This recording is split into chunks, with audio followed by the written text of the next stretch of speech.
who is one of the people I most admire, who is sitting in Congress today, who I look so forward to working with. He's a big motivator for me even considering running for this office, because I see what we can do when we have good people who want to do good things for our country. And so you guys know that I'm running against Ralph Norman here. Yeah. Yes. And this time, I hope to beat him. Yeah. Woo!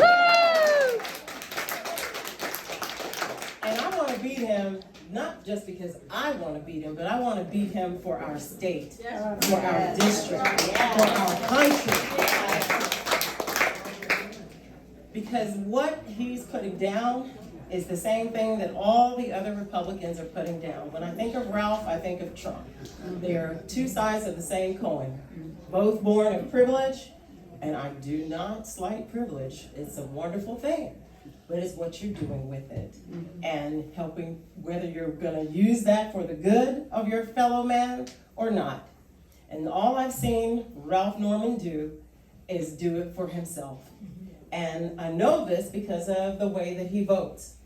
And sometimes I'll refer to him as Ralph No Man Norman, because he always votes no for the things that would help you, right? And me. So you guys might know that I was born and raised in Newberry, South Carolina. And I too was a scrap voter for 28 years of my life, pretty much the entire time that he served. I was able to vote for him. And boy, was he good for this state. There are things that we are still experiencing today that he put into motion those years ago.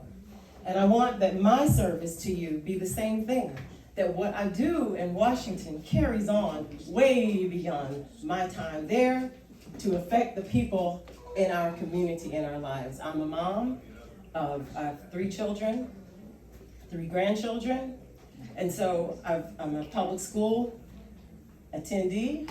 My son has been.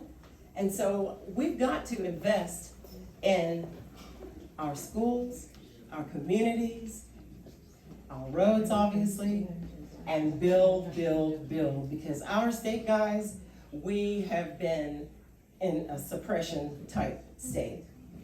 And not just type, because of course we were the first ones in the Civil War. And we seem to be the first ones leading the way into Project 2025. Whereas so many people talk about that as if it's a thing that's about to happen.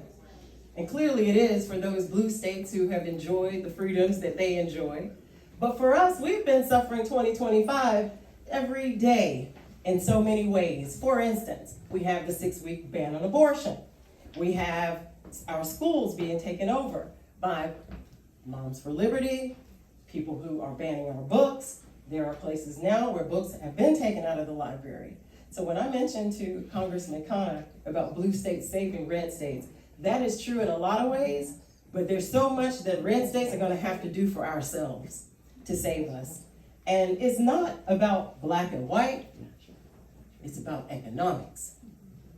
And so when you hear these things that concern us, where it relates to our incomes and the inequality that we have, I am so happy to hear of this tech conference that's coming tomorrow, because it's going to be able to use students who would normally maybe go somewhere else and work and put it right back here in our community to build up our community.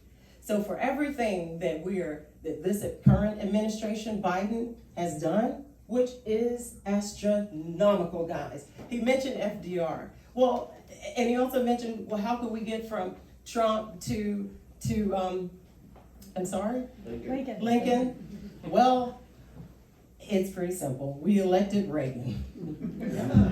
And with Reagan came trickle-down economics. And it didn't trickle down. And so when we hear about FDR, it's building from the bottom up, the middle out. That is why I want to work with the people who are currently in this administration and who we will be voting for the next one, because we can't stop progress right now.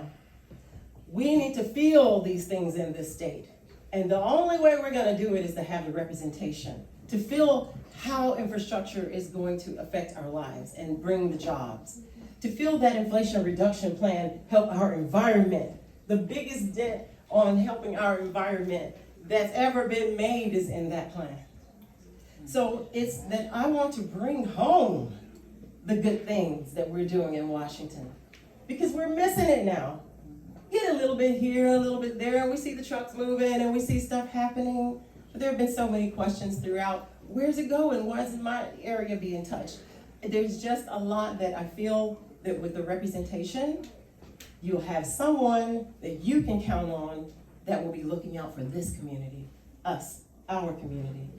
Because I look at this young lady here and I'm thinking about her future and the fact that she's growing up now with less rights than I had, less rights than probably my older sister. I don't know about my mom now, because she taught during segregation and integration. She saw the changes, so they actually had a lot less rights. But because of that, that's what makes me who I am today, and say that we're in this together.